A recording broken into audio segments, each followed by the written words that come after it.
As you can see, I am sitting in the back of our bunk area, and the bunks are done.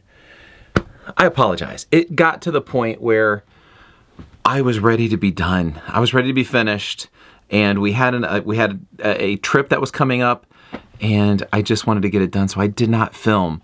But what I thought I would do is I would at least go back and walk through the process of what it looked like, what it was that I did, and hopefully that will make up for, or at least hopefully that'll be able to show you exactly what it would take in order to convert a back bedroom into a bunk space. So let's do this.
As you can see from the back side over here, we went ahead and we converted two different shelves. So we made an L-shaped, you can see, there we go, an L-shaped bunkhouse, because here's the doorway as you come in, right here, and then the bed used to sit right in this section right here, and this whole area over here was all closet space. And you can see, I'll throw some pictures up to show you exactly what it originally looked like. But we went ahead and we put a shelf, so then that way each of our kids has at least 2 buckets that they can use to store their clothes or any items that they want to bring with them. Plus there's a couple of other extra spaces that we have available too. And you can see that we also put in speakers. So these speakers are the original ones that were in here, and it goes all the way up to the front. So we can play music throughout the entire RV, or we can actually just bring the music back here or bring it up there. So it's kind of a neat little feature that we have. And then same thing with the other shelves over here, another speaker, and then the people in this bunk have 2. The big difference with the people in this bunk over here is that they also have shelving. So you can kind of see there that they can store basic clothing, underwear, socks, games, Legos. They can go in those drawers right there. So the other thing that we did is we got the mattresses, and I went on to Amazon and I bought memory foam mattresses that were all just kind of standard single frame size or single bed size, and then I cut them down. Now there's a couple of different ways to cut a mattress like that down. You can either do what I did, and that's I drew a straight line on it with a permanent marker, and then took a razor blade and just started to cut and cut and cut and cut and cut until eventually I got through the entire thing of the measurement that I needed. Or I've heard that you can actually take one of those electric turkey cutters, and it'll cut through those like turkey, I guess.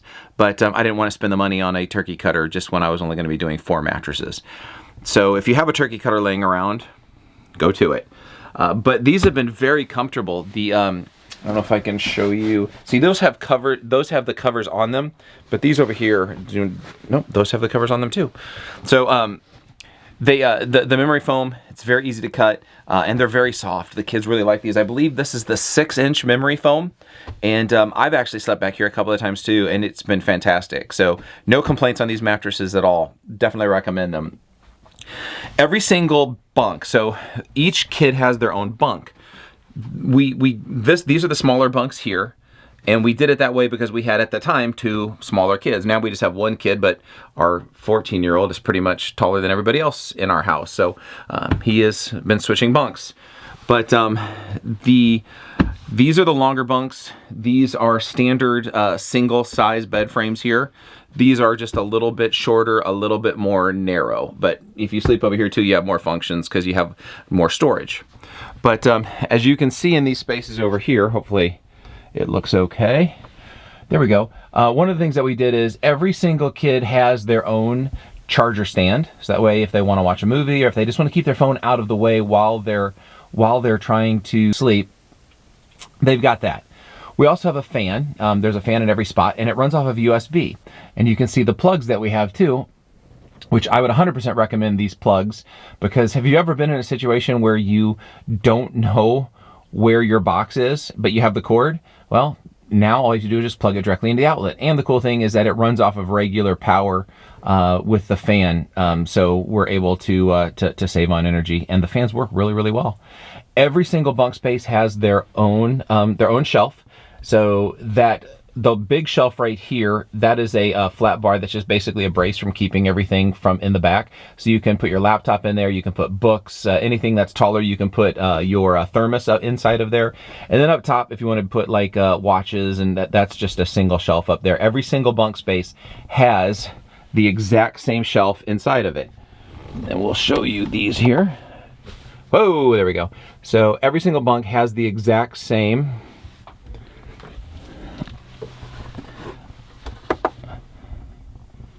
right there.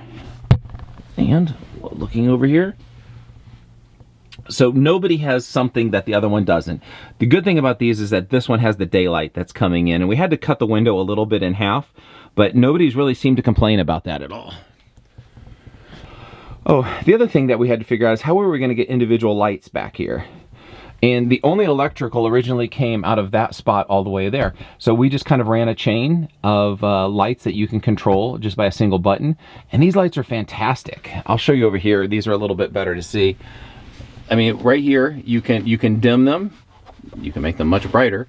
You can change if you want a different soft light or daylight or ugly yellow light, or turn them off. So these are really, really good lights. We got those on Amazon. We'll put a link in the description for these as well, because these are fantastic lights. One of the things that we do like, as we're on the road, the kids do like to do some work. So we typically have a bench that sits right in this little area here. I'm on the floor right now. And we wanted a place for them to be able to work. So we installed that desk. Isn't that cool? You can kind of see the framing and the braces that work. In order to shut it, all you have to do is just pop that up and pop that up, and it goes right back down. So it's easy to travel. So the kids have built Legos on this. It's got enough for a couple computers. The TV is right up above that we installed, so you can either use that as another monitor or just have a show on. You can put your video game systems on this. So really, there is no reason to have to leave back here. Every kid has their own kind of sleeper compartment. We tried to make it look like if you're ever riding on a train or you're sleeping in a cubby for the night. This is just like that. So there's no reason other than to use the restroom that you have to leave. Oh, I forgot something. Look at this. So this is cool. How else are you gonna get privacy? Well, we installed these cool little, if I can get out there, these cool little sliders. Got these on Amazon as well. Just fasten right to the top of the bunk, and when you're ready to go to sleep, just pull it out, or you can go ahead and put them back, and you don't need any more privacy. So just really, really cool. There's really cool things. Honestly, if you've ever had the chance just to kind of look on Amazon, I mean, pretty much everything's there. Between YouTube of learning how to do it and Amazon of going to find it and it ships right to you in 2 days, I mean, life's pretty good if you're remodeling an RV. If we were wondering what I had to do with that transition strip, that remember that weird piece of fabric material that ran the entire length of the upper level here? I guess, I don't know. I mean, it's just a cutout that exists back in the 90s. I don't know. So what I did is I just tried to make it look like, and I probably could have caulked it a little bit better, but I just brought from the wood out and ran it so just like a little wooden support that goes all the way across. It's able to hide the wires, and I don't think it stands out too bad. Doesn't really make it look too awkward. Let's talk about construction. I tried to keep it as light as I possibly could back here weight-wise because I didn't really want to go over. I think our RV has a weight limit of a max of about 18,000 full. And so right after we got done, I did go over to the cat scales and I did weigh it, and we are way underneath. So whatever it is, we did a good job putting this together and still keeping our weight low. So make sure that when you're redoing your RV, you pay attention to how much weight you're putting into it. Last thing you want to do is create some sway problems. Those are not fun. So went out and pretty much framed up bunk beds, so just 2x4s. Anything that actually had structure to it, anything that was a little bit heavier, we wanted to make sure that that had a little bit more solid wood. Everything else is just done by either 1x or like 1x2s or 2x2s, just to try and keep the weight down a little bit. But these are really solid. They don't move, they don't sway, yeah, they're very solid. We wanted to kind of throw a little bit of a decorative touch into it as well. So you can kind of see, we went to Lowe's and got some shiplap and just cut, I think one piece makes 3 of these rows. So we just didn't have to pay that much for it. And I don't know, I think at the end of the day, it looks pretty good. So I think that's it for the bunkhouse tour. We, overall, our children really like it. We've been all over the U.S. in this thing, and it's done really well. I'm surprised. I'm very happy at how it turned out. So you can see, if you remember that ugly color that this shower was, we have taken care of it, and honestly, very happy with how it turned out. You'll notice what we did is we went out and we bought some marine grade white glossy paint, and just made, I would say, I think we did about 3 coats on it, and let me tell you, it stinks. So whatever you do, make sure you have either good ventilation, make sure you're wearing a respirator, and do not spend too long in here because it is absolutely toxic. But it was well worth it, because look at this. We've been using this for well over a year. Actually, no, we've been using this for 2 years now, and there is not one nick, not one mark. It is in beautiful shape. We also replaced the faucet. Took a while to find that one, but really happy with how that works and how it looks. And replaced the shower head, and it looks really good. The other thing that we did is we went out and we bought a Dometic toilet, so something brand new to us.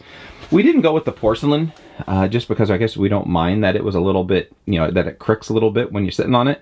But, nice, lightweight, very easy to install. All you have to do is take the screws off the bottom, unscrew the water in the back, pop it off, stick the new one down, rescrew it.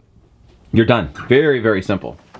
I know it's not a huge difference, but it makes a big difference to us, because one of the things that we hated is this door was constantly flapping around, especially if you weren't perfectly level. So on Amazon, again, you can purchase these little stoppers, and it just locks, keeps it in, and keeps it from banging around when you're moving around the camper. All right, we're gonna try this again. Oh, and I've got sound this time, wonderful. So just so you know, I just filmed all of this and didn't record. Just no sound, nothing, just all the video. So we're redoing this again. So